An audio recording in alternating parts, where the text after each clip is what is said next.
Anugerah Tuhan nyata dalam kita seperti yang tertulis dalam 1 Korintus pasal 15 ayat yang ketiga.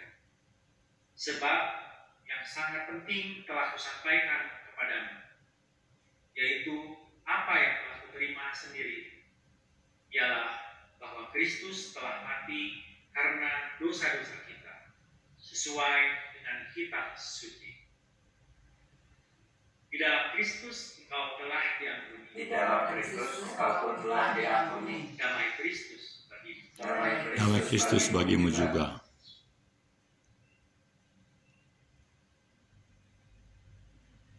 Mari kita bersama menundukkan hati kita untuk bersama-sama menyiapkan hati menerima pemberitaan firman Tuhan. Kita berdoa.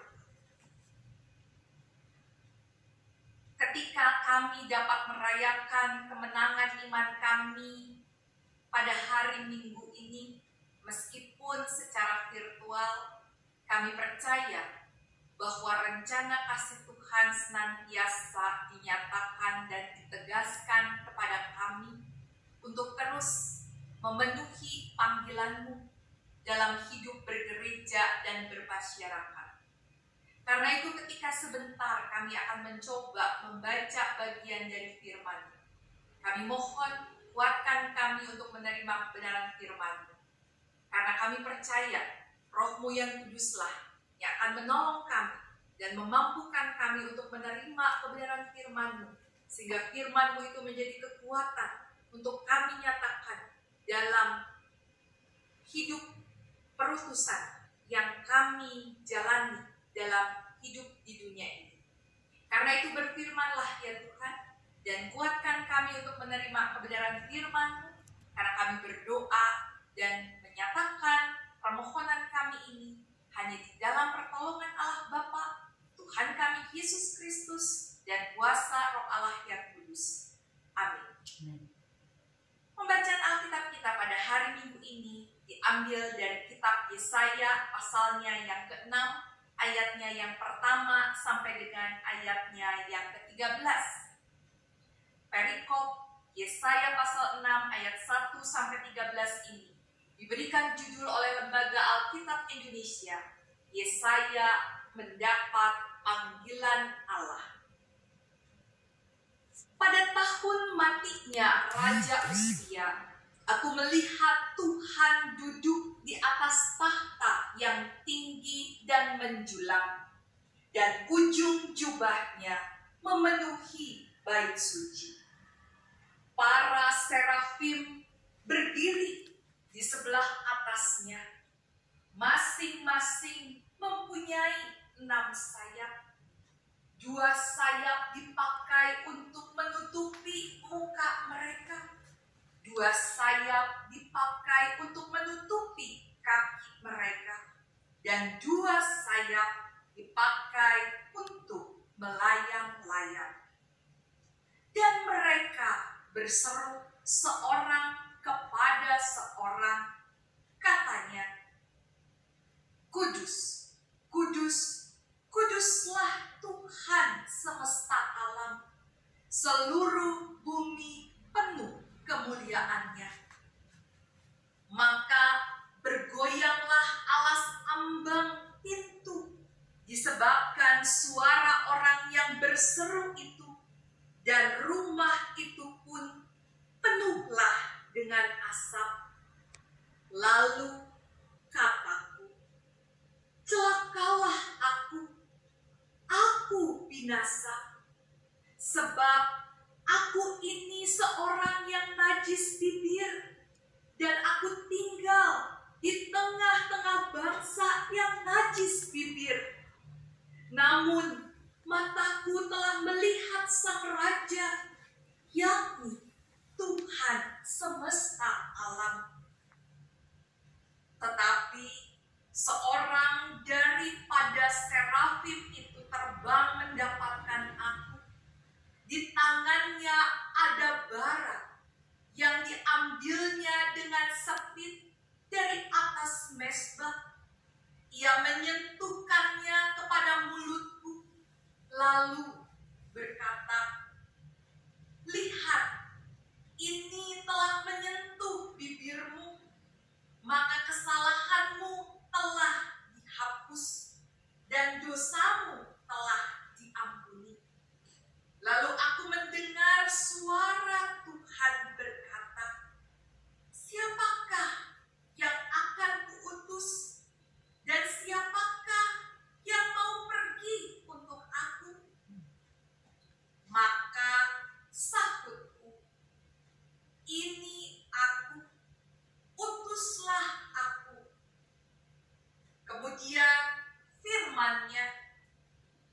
Pergilah dan katakanlah kepada bangsa ini, dengarlah sungguh-sungguh, tetapi mengerti jangan.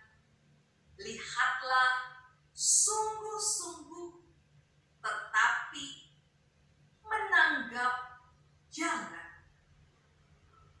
Buatlah hati bangsa ini keras, dan buatlah telinganya berat mendengar, dan buatlah matanya melekat tertutup, supaya jangan mereka melihat dengan matanya dan mendengar dengan telinganya dan mengerti dengan hatinya, lalu berbalik dan menjadi sembuh.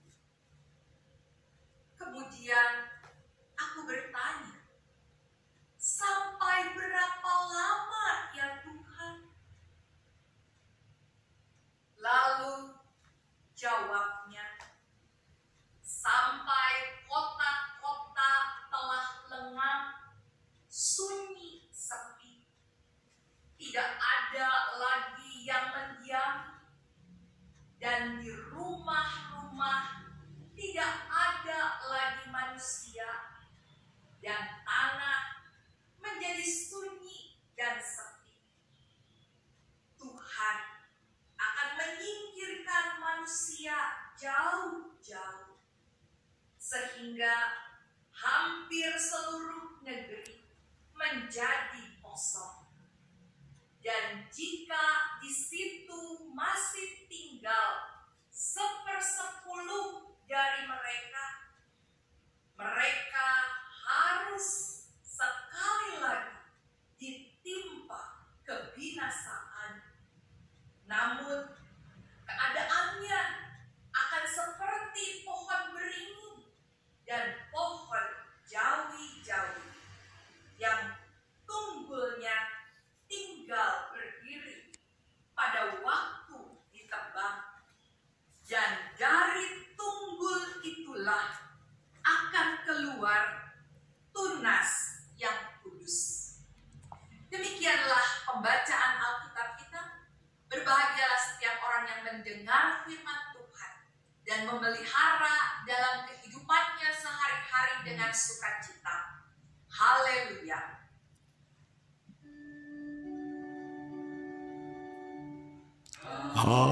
Haleluya, haleluya, haleluya.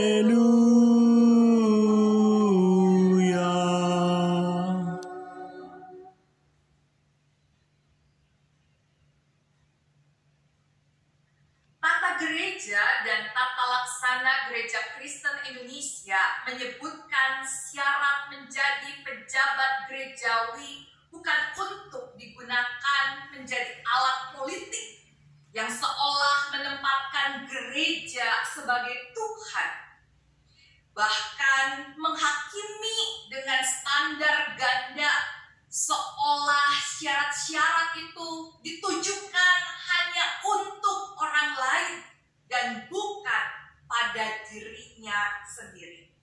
Setidaknya di tata gereja dan tata laksana Gereja Kristen Indonesia disebutkan dengan 5 syarat utama, yaitu syarat komitmen, syarat karakter, syarat kemampuan, syarat administratif, dan juga syarat pelengkap.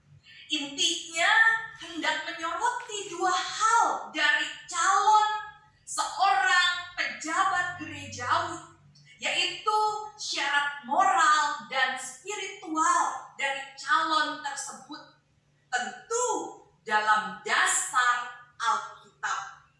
Karena itu Bapak Ibu saudara-saudari yang dikasihi Tuhan Yesus Kristus, GKI melibatkan umat untuk menggumuli panggilan pejabat gerejawi ini, bukan mengajak umat untuk menghakimi atau bahkan memberikan tuduhan-tuduhan atas dasar ketidaksukaan, apalagi kebencian-kebencian yang diprovokasi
menjadi pejabat gereja, juga aktivis gereja, wajib menggumulinya dengan serius dan terbuka dengan cara Tuhan, bukan keinginannya pribadi atau bahkan orang lain.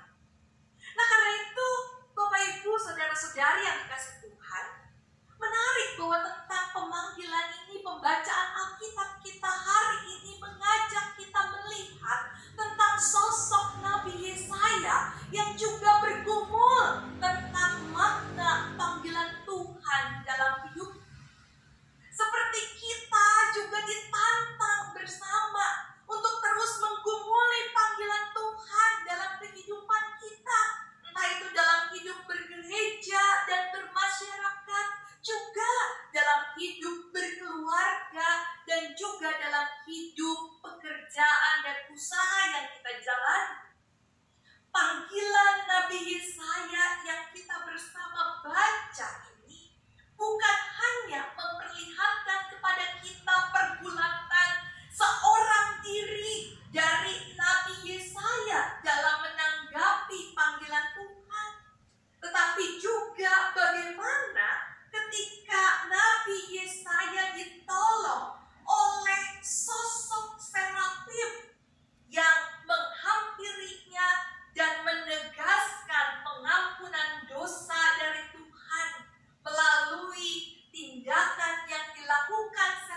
suara Tuhan. Dan keterbukaan dan kesediaan mendengar suara Tuhan ini yang akhirnya justru menguatkan Yesaya menanggapi, menjawab, dan menjalani panggilan Tuhan dengan sepenuh hati, sebulat tekad, dan segenap kekuatan yang dia miliki. Nah, Bapak Ibu, betapa kuatnya bahwa panggilan Tuhan itu bukan hanya menyangkut diri seseorang, tetapi bagaimana Tuhan bekerja sepenuhnya dalam diri orang-orang yang dipanggil. Tahukah saudara bahwa akhir hidup Yesaya menjalani panggilan Tuhan ini sungguh sangat tragis? Menurut tradisi Yahudi dicatat bahwa Nabi Yesaya harus mati dengan sangat tragis. Ia mati digergaji. Dapat dibayangkan mati dengan digergaji. Tentu sangat berat bagi Yesaya menjalani panggilan Tuhan. Tentu tidak mudah untuk Yesaya tetap memegang panggilan Tuhan. Panggilan Tuhan itu bukan suatu yang mudah, apalagi untuk enak-enakan, bangga-banggaan, terlebih lagi untuk menunjukkan kekuasaan dan kehebatan. Bukan. Panggilan Tuhan itu adalah hak Tuhan. Karena itu kita mengimaninya sebagai anugerah Tuhan. Saat ini gereja kita tengah bergumul dengan makna panggilan. Hanya panggilan sebagai pejabat gerejawi yang saat ini sedang kita gumuli dengan panggilan kepenatuan. Tetapi juga panggilan Tuhan yang mau dinyatakan dalam hidup bermasyarakat, berkeluarga, bahkan berelasi di antara berbagai panggilan-panggilan yang dinyatakan dalam kehidupan pekerjaan maupun pendidikan kita.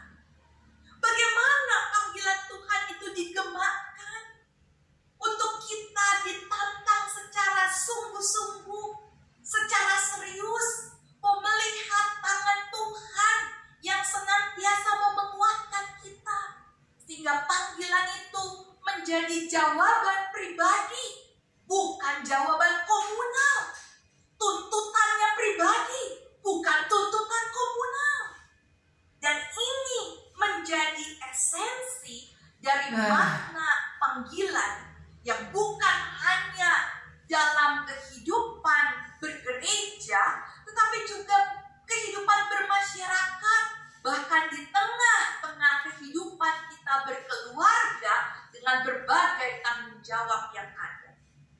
Hanya orang-orang yang sungguh-sungguh mengalami perjumpaan dengan Tuhan yang akan dengan mantap menyatakan dukungan, tetapi juga menyatakan kesediaan untuk menyatakan ya bagi perutusan Tuhan. Bagaimana dengan kita? Apakah kita orang-orang yang sudah menerima panggilan Tuhan? Amin. Panggilan Tuhan itu apakah tetap digemakan dalam kehidupan kita bergereja dan bermasyarakat? Betul, tata gereja dan tata laksana GKI mengatur persyaratan menjadi pejabat gerejawi ataupun aktivis. Tapi lebih dari itu, bagaimana kita mau melihat orang ibadah kok, bukannya mendengar firman Tuhan. Manusia memang